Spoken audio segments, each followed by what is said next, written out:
Ana, se apresenta para a galera aí que ainda não te conhece, fala um pouquinho da sua vida. Prazer, gente. Como o Rafa já falou, meu nome é Ana, tenho 17 anos, sou de Belo Horizonte. Eu mexo com as plataformas digitais, creio que comecei a investir nisso de verdade, falando do amor de Cristo. Foi em agosto, julho, final de julho, início de agosto. Tem sido, sim, uma coisa totalmente nova para mim, até porque eu sempre mexi nas redes sociais com, assim, sem nenhum intuito. Eu só mexia assim para poder curtir mesmo. E isso virou algo que eu tenho empenhado ultimamente e está fazendo parte da minha vida, né? E agradeço a Deus por ter colocado isso na minha vida, confiando isso em minhas mãos, mesmo a gente sendo tão falho, né? Tão pecador, o Senhor ainda entrega coisas incríveis em nossas mãos. E obrigada a Deus por isso. Mas eu nasci num lar cristão, né? Então, eu vou começar a contar um pouquinho meu testemunho aqui para vocês. Eu nasci num lar cristão, sempre tive esse contato com a igreja. Meu pai é pastor, ele se tornou pastor, creio que foi em 2008. Creio que foi em 2008. E ali, desde sempre, tive então esse contato com a igreja muito forte. Eu frequentava ali a salinha das crianças, sempre estive ali. Mas, como qualquer outro adolescente, né, eu sempre, assim, tinha meus momentos de me rebelar contra os meus pais.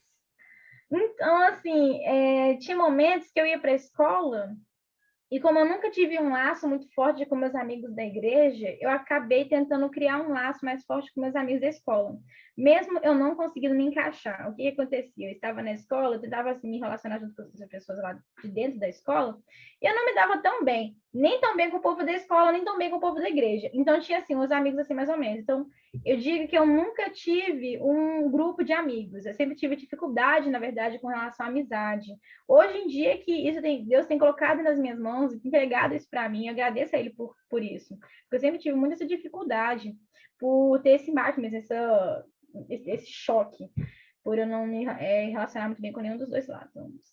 Enfim, eu era uma menina que, ao mesmo tempo que queria estar na igreja, também queria viver com os meus amigos da escola. Então, eu vi eles fazendo as coisas deles, eles saindo, indo para resenha, indo para as festinhas, galera começando a beber e tudo mais. Eu achava aquilo o máximo, eu achava aquilo incrível. Porque ao mesmo tempo que eu queria fazer aquilo, eu sabia que aquilo não era correto aos olhos de Deus. Eu tinha um temor à igreja assim. Já teve uma época da minha vida que, na verdade, eu cheguei e rejeitei tudo. Falei que não queria, falei para minha mãe que não queria saber de igreja. E graças às orações dela e do meu pai, hoje eu estou aqui para a glória e honra do Senhor, mas já teve uma época que eu me rebelei feio, falando que eu não queria de jeito nenhum. E eu precisei, meus pais precisaram ler minhas conversas. Eu lembro de uma época que meus pais pegaram meu telefone e leram tudo, tudo, tudo, tudo. E eu não era uma menina assim, santinha, muito pelo contrário, eu fazia muita coisa errada. Mesmo estando na igreja, sabe? E eu creio que isso acontecia muito, principalmente por eu não me envolver com o Senhor. Eu não tinha intimidade com Deus, sabe? Eu sabia que o Senhor tinha algo grande para mim, mas eu nunca compreendi.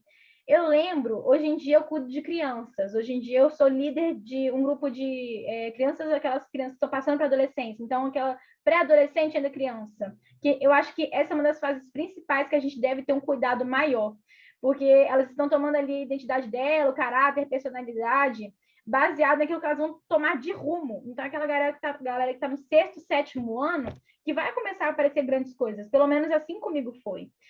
Começou a aparecer, isso às vezes assusta para muitos hoje em dia. Fala assim, não, no sexto, sétimo ano já estão falando de beijo. Sim, já estão falando de beijo. Então, as crianças ali já estão falando sobre beijar, já estão falando sobre esses negócios mais avançados, mas acontecia. E eu nem sei como realmente está hoje em dia, mas creio que ainda acontece, sabe?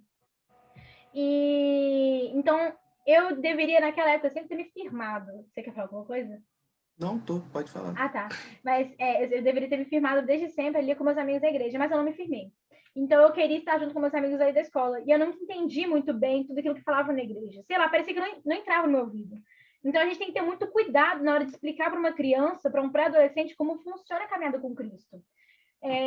A gente precisa ter muita sabedoria para poder falar com essa pessoa de uma forma que ela compreenda. Não que ela não vai ficar, que coisa chata, mas que ela compreenda o que a gente está falando. Tem muita criança que não compreende. E eu sinto alma dessas crianças, eu não compreendia. E eu só fui compreender quando eu já estava totalmente envolvida no mundo. Eu fui compreender que Cristo tinha algo realmente grande para mim, que era um plano, que não era uma coisa assim, ah, eu tenho um plano para você. Eu ficava assim, legal, show. Mas eu não entendia nada. Eu só ficava olhando assim, tipo assim, que nem uma criança mesmo, assim, louca. Uai, que top! Só que me explicavam melhor as coisas do mundo que as coisas da igreja. Então tem que ter muito cuidado. Eu sinto que isso aconteceu comigo. E o que aconteceu? Eu comecei a me envolver com as coisas do mundo e eu não me relacionava com Deus, mesmo sabendo que eu tinha que ler a Bíblia. Meu pai sempre falava para mim, lê a Bíblia, Ana, lê a Bíblia. Meus pais falavam para mim, lê a Bíblia. E eu ficava assim, eu não gosto de ler, não gosto de ler, não acho legal ler. Mas eu lia por obrigação, mas eu lia muito mais ou menos. Então, assim, eu acho que durante uma boa parte da minha vida eu nunca nem tinha lido um livro por inteiro da Bíblia. Nunca nem tinha pegado Efésios, Filipenses, não sei como eu não li livros inteiros como esses. Mas eu nunca cheguei a ler o livro inteiro. Eu chegava e começava a ler, que no povo acha que a Bíblia, né, é um livro. Não entendem que a Bíblia é além, é mais do que um livro. Então eu começava a ler Gênesis, eu chegava e ficava assim, no início Deus criou os céus e a terra. A terra era vazia e sem forma. Tipo assim, eu ficava vendo aquilo, eu ficava assim, nossa, bacana. Mas não era algo que eu chegava e ficava assim, é a palavra viva. Eu não chegava assim. Então foi tudo uma questão de tempo.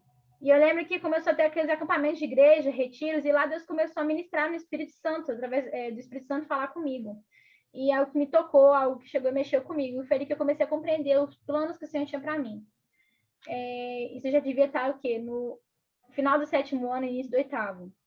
Que aí eu cheguei e falei assim, vou guardar meu coração pro Senhor e Ele vai fazer as coisas lindas acontecerem.